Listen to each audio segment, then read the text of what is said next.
Importante, eu acho que é você dominar o conteúdo. Fica assim essa liberdade do professor de repente estar trocando as ordens dos conteúdos, mas tem que garantir sim essa proposta curricular, esses conteúdos que já estão na proposta. É que existem vários conteúdos ali que vocês ensinam para os alunos que não estão no currículo. O assunto deste programa é conteúdo.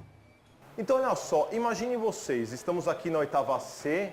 Aqui eu tenho um conjunto de alunos que eu vou representar por um diagrama aqui dos alunos da oitava C, tá certo?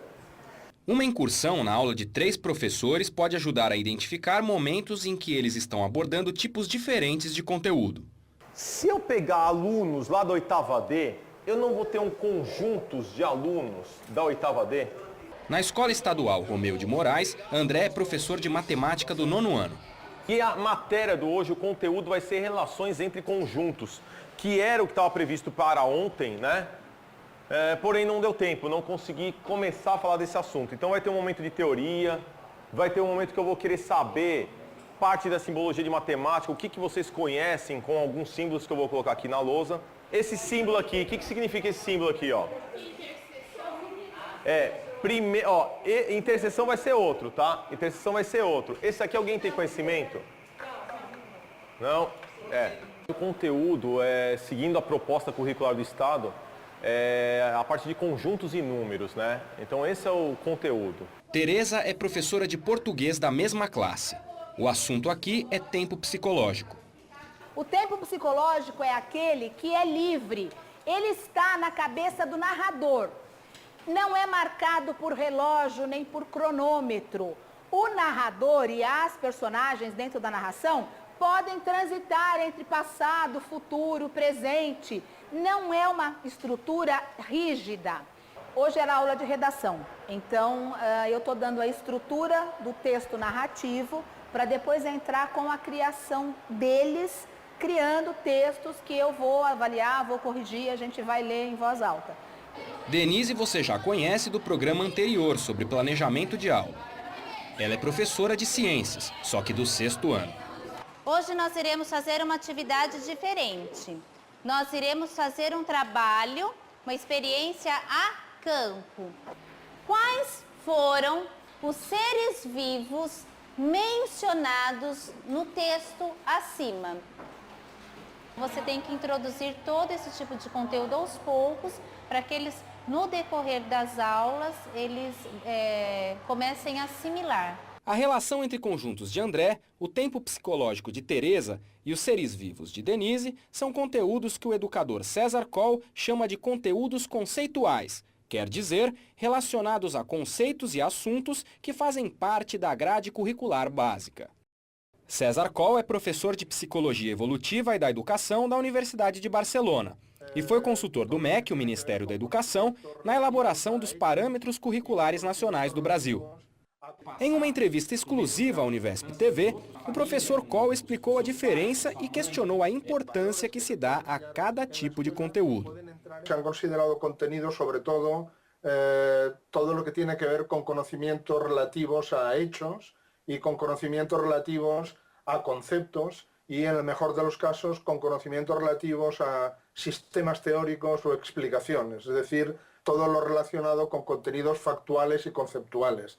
Desde hace bastante tiempo, digamos ya quizá 10, 15 años, ha habido un movimiento muy fuerte en los diseños curriculares en todos los países del mundo para darle importancia al aprendizaje de otros tipos de contenidos que son igualmente importantes.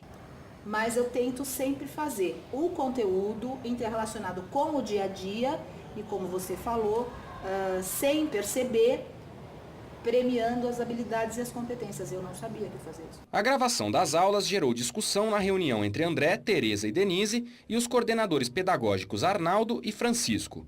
Você pega os dados do currículo, que tem as grandes competências e habilidades, e leva para a sala de aula dentro da sua sequência didática. Sim. Essa proposta curricular de fazer observar, de fazer prestar atenção, de comparar, de interrelacionar, de puxar de fora para dentro do conteúdo, para mim eu nunca tive dificuldades quanto a isso, porque eu sempre fiz isso. Com relação ao conteúdo, lógico, eu preparo a aula, eu dou uma olhada, eu vou bolando o que eu vou fazer em cima daquele conteúdo, como é que eu posso trabalhar, e as coisas vão acontecendo meio que naturalmente. Eu fico feliz de quando eu vejo um professor de matemática, uma professora de ciências, ou mesmo a professora de português ensinando valores, ensinando conteúdos que não estão no currículo, que eu não tenho lá no planejamento de vocês e que eu vou cobrar de vocês depois, porque é o mínimo. Conteúdos que estão além do currículo. Por exemplo, os conteúdos procedimentais.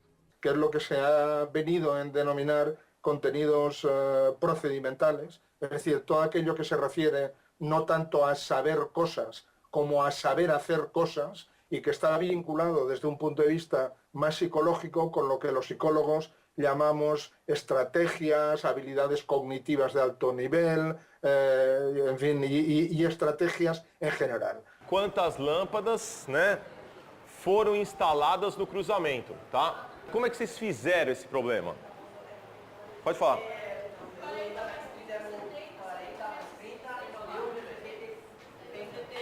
Somou as lâmpadas dos dois grupos, né? Vamos falar assim, da rua A mais a rua B, que aí deu um total de 70, não é? Celulares desligados, estou desligando o meu, tá? Liga na hora do intervalo, ótimo, beleza. Aula, celular desligado. Desligou, tudo bem. Olhem, anotem, porque depois eu vou apagar e não vai dar para vocês copiarem. Não está a letra na apostila. Lucas. Cada um vai ler somente de 5 a 10 palavras no máximo. Tudo bem? Para ter chance de todo mundo ler um pouquinho. Nós vamos começar lá pelo Vinícius. Vinícius, na página 14, nós vamos começar assim, com a leitura. Ao analisarmos um rio, o ambiente de um rio, vamos? Ao analisar o ambiente do rio, podemos identificar a variação da quantidade de luz. Pronto. Agora, preste atenção nesta situação vivida pelo professor André. Vamos combinar o seguinte, sem brincadeira, tá? Quando eu fizer a pergunta se estão entendendo o que é um diagrama, ou se sabem o que é diagrama, se sabe, fala que sim. Se não, né? Eu acho melhor aí nem vir com brincadeiras. Tudo bem? Vamos combinar assim, então? Eu não consigo dar aula no meio da conversa. Não dá, né? Por mais que eu me esforce em tentar explicar, fica na conversa, é muito barulho, né? Para entender fica difícil, então para tudo agora nesse momento e presta atenção. O respeito e o comportamento têm a ver com outro tipo de conteúdo, os atitudinais. Contenidos relativos a lo que tradicionalmente se ha identificado como currículum oculto y que tiene que ver sobre todo con la apropiación y la interiorización de actitudes, valores y normas, es decir, con todo aquello que ya no es solamente saber cosas o saber hacer cosas, sino también saber situarse, saber posicionarse, saber situarse delante de las cosas y de las personas y de la sociedad. Es decir, de tal manera que hoy en día todos los currículos contemplan con esos u otros nombres, porque la terminología puede ser muy diversa, de una forma formalizada o no, de una forma explícita o implícita, pero todos los currículos modernos indefectiblemente acaban incluyendo todos estos tipos de contenidos. Em primeiro lugar, Pedro, para você entender o que é para ser feito, tem que prestar atenção quando a fala ela é coletiva. Eu tenho que aprender a escutar o meu professor e eu tenho que aprender a escutar o meu colega. Até o bichinho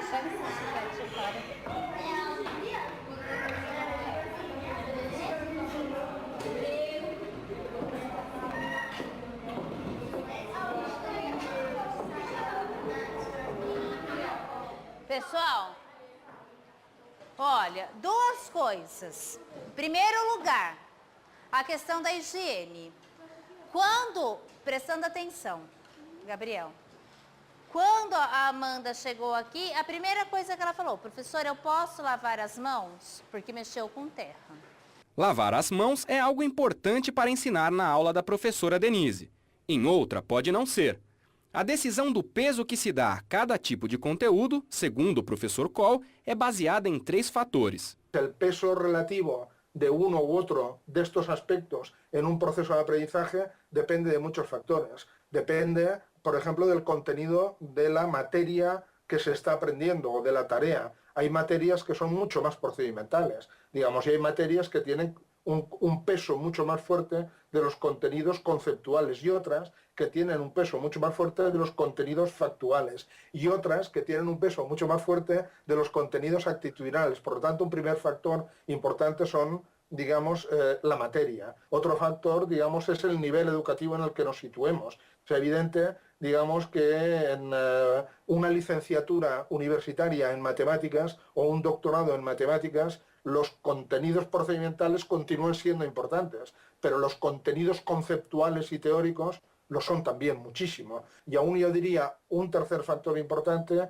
son los conocimientos previos que tienen los estudiantes que van a abordar el contenido y las características más en general de estos estudiantes. Hay estudiantes, por ejemplo, digamos, con los cuales sería un error intentar enseñarles, digamos, ciencias sociales, para poner un ejemplo, empezando dando mucha importancia a los contenidos factuales o conceptuales. Y es mucho mejor, a lo mejor, empezar por darle peso o mayor importancia a contenidos actitudinales o axiológicos y de valores. Visitamos a Escola Estadual Bibliotecária Maria Luísa Monteiro da Cunha para observar uma aula de 2º ano do ensino fundamental. E lá estavam todos os tipos de conteúdo, claro, adequados ao seu público. Se ganhar uma, vou ficar com 10. E se ganhar 2? E se eu ganho 2 tampinhas também? A professora Aparecida ensina matemática, fazendo com que os alunos colecionem tampinhas. Eles vão somando e subtraindo. Que primeiro eles usaram a tampinha, depois eles fizeram no papel. Foi o mesmo sentido, a mesma coisa.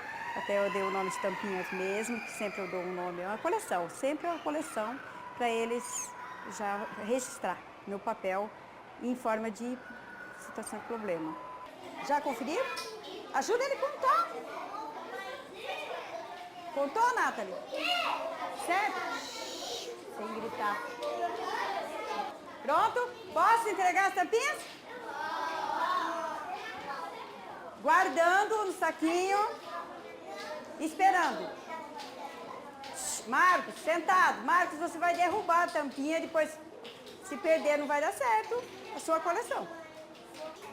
Quantas tampinhas, Luiz, você ganhou? 6. Quantas você já tinha no saquinho? Marcos, agora é hora de falar? É, Marcos? Então senta direitinho. Ô, Felipe, senta direitinho, bonitinho. Rayon, sentadinho, direitinho. Não, agora não, depois. Você entrou agora, já foi agora mesmo. Então espera só um pouquinho, Maria Eduarda, nós vamos conferir a sua. Entendidos os tipos de conteúdo, resta uma dúvida. Como inseri-los dentro de um planejamento didático?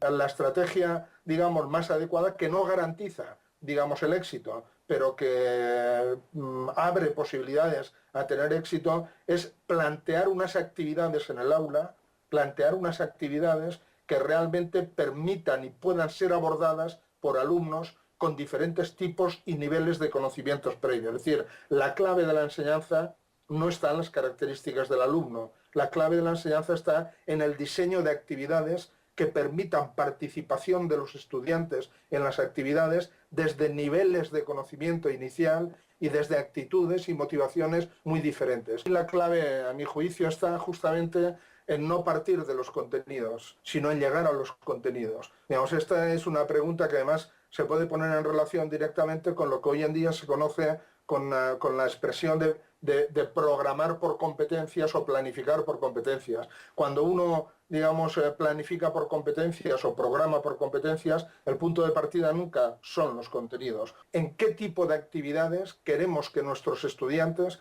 cuando terminen nuestra asignatura, puedan actuar de manera competente. ¿Cuáles son esas actividades? ¿Cuáles son esas prácticas sociales en las que queremos que nuestros alumnos puedan participar y actuar de manera competente?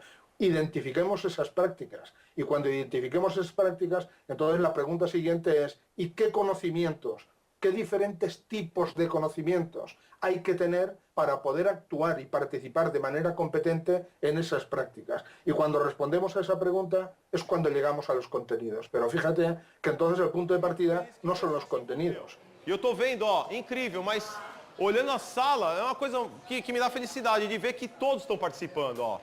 Muito legal, parabéns.